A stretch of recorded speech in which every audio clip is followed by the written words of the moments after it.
సభ్యులు పైడి రాజశేఖర రెడ్డి గారు.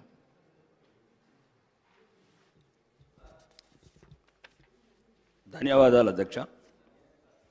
గౌరవ శాసనసభకు మొదటిసారి శాసనసభ్యుడిగా ఎన్నికైన మొదటి అవకాశం ఇచ్చినందుకు మాలాంటి వాళ్ళం గ్యాలరీలో కూర్చుంటే చాలనుకున్నాం. గౌరవ శాసనసభకు పంపిన నా ఆర్మూర్ ప్రజలందరికీ మీ ద్వారా ప్రత్యేక ధన్యవాదాలు తెలియజేస్తున్నాను. ఈరోజు నా ఆర్మూర్ నియోజకవర్గంలో 10 సంవత్సరాల క్రితం ఎలాంటి అభివృద్ధి చెందకుంటుందో ఇప్పుడు కూడా అలానే ఉంది అధ్యక్ష. ప్రచారం తప్ప లేదు. దయచేసి ఒక 2 నిమిషాలు ఎక్కువ నాకు. మా ఆర్మూరు పట్టణంలో 3000 మంది అమ్మాయిల అధ్యక్ష కనీస వసతులు లేకుండా సోషల్ వేర్ ఎస్సీ ఎస్టీ గిరిజన అమ్మాయిలు అద్దె కొంపలల్లా మురిగి గుంటల పక్కన 2000 మంది హాస్టల్లో ఉంటున్నారు అధ్యక్ష. అది కూడా 200 మంది కెపాసిటీ ఉన్న అద్దె బిల్డింగ్లో 600 మంది అమ్మాయిలు. బాత్రూములు లేవు, బెడ్రూములు లేవు. ఒక్క బెడ్రూమ్లో 40 మంది అమ్మాయిలు అధ్యక్ష. ఈరోజు ఒక శుభవార్త చూశాను అధ్యక్ష. 100 కోట్లతో గురుకులం కొడంగల్ నమూనాలో కొడంగల్ ఇంటిగ్రేటెడ్ గురుకులం అని అధ్యక్ష మీ ద్వారా గౌరవ ముఖ్యమంత్రి గారికి మోడల్ కొడంగలే కాకుండా నా ఆర్మూర్ను కూడా ఇంకొక మోడల్గా తీసుకోవాలని ఈ 100 కోట్ల గురుకులంకు ఆ 200 మంది అమ్మాయిలు ఎస్సీ ఎస్టీ మైనార్టీ ఆడబిడ్డలు వాళ్ళకు కూడా మొదటిసారి అవకాశం ఇవ్వమని మీ ద్వారా కోరుకున్నాను అధ్యక్ష. రెండోది 100 బెడ్స్ హాస్పిటల్ ఉంది అధ్యక్ష. అది పేరుకే 100 బెడ్. 10 బెడ్లకు సరిపడా డాక్టర్స్ లేరు, నర్సెస్ లేరు, ఎక్విప్మెంట్స్ లేవు. గౌరవ మంత్రి గారిని కూడా కలవడం జరిగింది. నిజామాబాద్ జిల్లాకు వచ్చినప్పుడు ఒక అంబులెన్స్ అని ఇవ్వండి అన్న అడిగాను. అంబులెన్స్ కూడా రాలేదు అధ్యక్ష. 2 నెలల నుంచి మంత్రులను అడుగుతున్నాను. దయచేసి పేదవాడికి ఉన్న ఒకే ఒక్క డబ్బున్న వాళ్ళు ఎవరు హాస్పిటల్కి వెళ్ళారక్క అధ్యక్ష.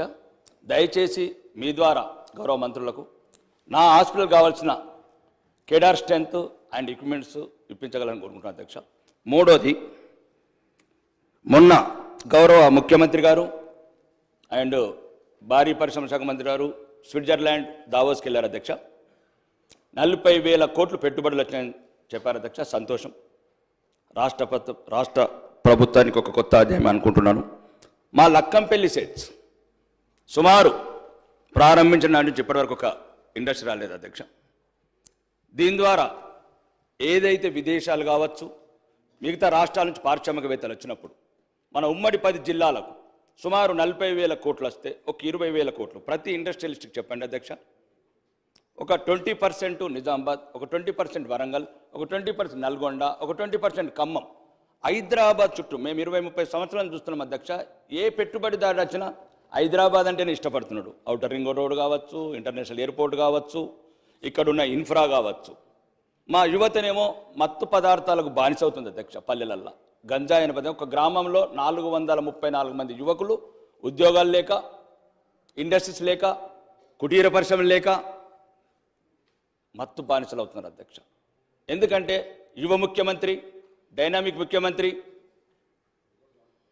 కాబట్టి ఇప్పుడున్న ముఖ్యమంత్రి గారన్న ఇది ఆలోచించి ప్రతి జిల్లాకు నేను 20 సంవత్సరాలు చూస్తున్నా అధ్యక్ష. ప్రతి ప్రభుత్వం 1999 నుంచి నేను గమనిస్తున్నాను ఈ రాష్ట్ర ప్రభుత్వాలని.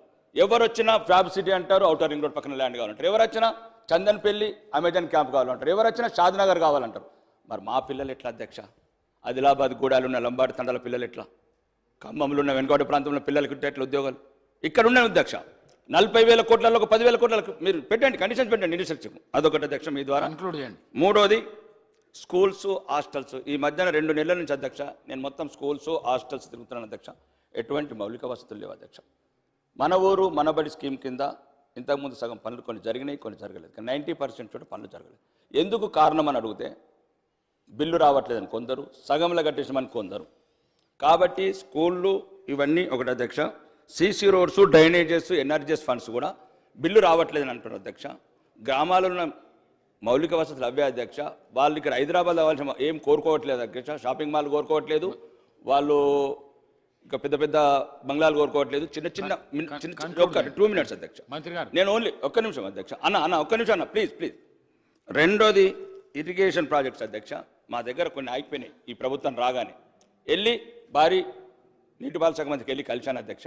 ఒక 3 గుంజిలి, కమటం, మచ్చర్ల, ఒకటి ఉన్నది ఆపేశారు అధ్యక్ష. మీ ద్వారా కోరుతున్నాను, ఉన్నది నడవనివ్వండి అధ్యక్ష. దాని ద్వారా చిన్న చిన్న పల్లెలు పచ్చటి పొలాలు నిండుగా ఉండాలంటే ఇట్లాంటి ఆపకండి, వెంటనే మొదలుపెట్టే మీ ద్వారా చెప్తున్నా అధ్యక్ష. చివరిగా ఈ ఆర్టీసీ బస్టాండ్ అధ్యక్ష, మేము చిన్నగా ఉన్నప్పుడు కట్టారు అధ్యక్ష ఆర్మూర్లో. మా తాత ముత్తాతలు దానికి ల్యాండ్ అక్విజిషన్ కింద కొద్ది ల్యాండ్ ఉంచితే ఇంతకుముందున్న ప్రభుత్వంలో మాజీ శాసనసభ్యుడు షాపింగ్ మాల్ కట్టుకున్నారు అధ్యక్ష. నేను వచ్చిన తర్వాత దాని మీద సంబంధిత సంస్థలని ప్రెషర్ చేస్తే 3.5 కోట్లు ఈ గౌరవ ప్రభుత్వం వసూలు చేసింది అధ్యక్ష. సంతోషం. నేనేమంటున్నానంటే ఇంకా 8 మొత్తము 3.5 కోట్లు, ఇంకా 4.5 కోట్లే అధ్యక్ష. ఈ 8 కోట్ల రూపాయలతో మాకు ఒక మోడల్ బస్ స్టాండ్ కట్టాలని, ఒక మోడల్ బస్ స్టాండ్ కట్టి మా తాత ముత్తాతలు ఏది కోరుకొని ల్యాండ్ అక్విజిషన్ ఇచ్చారో, ఒకవేళ ఎట్లయితే ప్రైవేట్ కార్పొరేషన్స్ కూడా డెవలప్ చేస్తున్నారో ఒక కార్పొరేషన్ క్రియేట్ చేసి ఒక మోడల్ బస్ స్టాండ్ కట్టి తెలంగాణకి తలమానికంగా ఈ షాపింగ్ మాల్ ఛార్జీతో కూడా ఈఎంఐగా కన్వర్ట్ చేయొచ్చు అధ్యక్ష. ఇంకా ముఖ్యంగా ఇక లాస్ట్లో చెప్తాను అధ్యక్ష, ప్రోటోకాల్ ఇష్యూస్ అధ్యక్ష. దయచేసి మీ ద్వారా మీకే చెప్పుకోవాలి ప్రోటోకాల్. చాలా మొదటిసారి శాసనసభ్యుడిగా ఎన్నికైనందుకు చాలా అవమాన పాలవుతున్నాం. ప్రోటోకాల్ సిస్టంలో అధికారులను అడుగుతున్నాం. నేను ఒకటి చెప్తున్నాను అధ్యక్ష, ప్రతీకారం కోరుకుంటుంది. మీరు ఇంతకుముందున్న ప్రభుత్వం మీ మీద కక్ష తీర్చుకున్నది, దాన్ని తీర్చుకొని పర్వాలేదు. మేము మొదటిసారి శాసనసభ్యులుగా ఎన్నికైనాం అధ్యక్ష. ఒక్క నిమిషం అధ్యక్ష, నేను చెప్తున్నాను. ఒకవేళ మీకు అట్లా అనిపిస్తా అక్క, నేనేమంటున్నా అంటే మేము మొదటిసారి వచ్చినాం, మా మీద పగబడితే ఏమొస్తుంది అధ్యక్ష? మహాత్ముడు కలలు గన్న గ్రామ స్వరాజ్యంలో నా నియోజకవర్గంలో 40 గ్రామ పంచాయతీలు లేవు అధ్యక్ష. 40 గ్రామ పంచాయతీలు కడతానని తిరుగుతున్నాను, టైం ఇవ్వరు. అంటే నేను చెప్తున్నాను, నేను నా సొంత ఏం కాదు, హైదరాబాద్ సంబంధించి కాదు, కోటేశ్వర సంబంధించి మాట్లాడతాను. గ్రామాలలో మొదలుకోవచ్చు అధ్యక్ష. ఒక్క నిమిషం. ప్రోటోకాల్ పరంగా మమ్మల్ని గౌరవించమని కోరుకుంటున్నాను అధ్యక్ష, గౌరవ శాసనసభ ద్వారా మీ ద్వారా. ఎందుకంటే చాలా చోట్ల అవమానాల పాలవుతున్నాము, ప్రజలకు చెప్పుకోలేకపోతున్నాము.